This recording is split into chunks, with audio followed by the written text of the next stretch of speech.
Hello friends, welcome to my YouTube channel cooking Shani with ફ્લેવરમાં હું મેઘા પંચાલ આપનું સ્વાગત કરું છું। તો આજે આપણે બનાવીશું સાતમ સ્પેશિયલ પકવાન ચાટ। તો ચાલો બનાવવાની શરૂઆત કરીએ।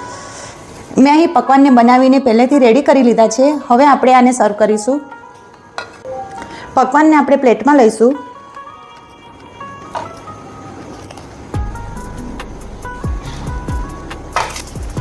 ત્યારબાદ આપણે એક બાઉલ લઈશું।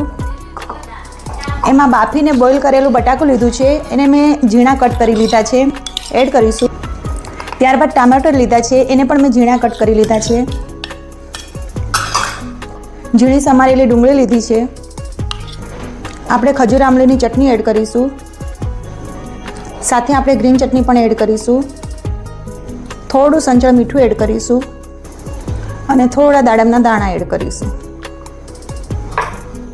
હવે આપણે મિક્સ કરી લઈશું। હવે તૈયાર કરેલું મિશ્રણ આપણે પકવાન ઉપર એડ કરીશું।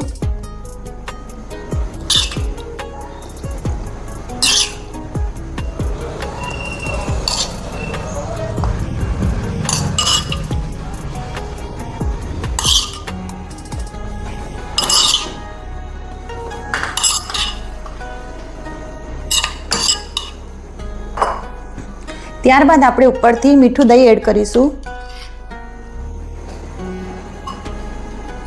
ખજૂર આમલીની ચટણી એડ કરીશું।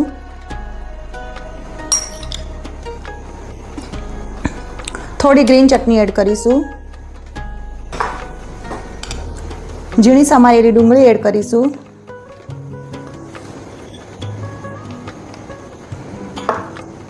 થોડું સંચળ મીઠું એડ કરીશું।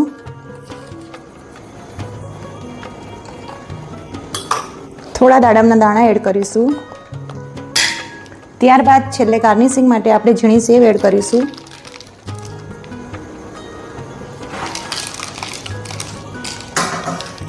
તો ઘરમાં નાના મોટા બધાની ફેવરેટ પકવાન ચાટ બનીને તૈયાર છે। તો ફરીથી મળીશું આવી અવનવી રેસીપી સાથે અને એક નવા જ વિડીયોમાં। Bye bye.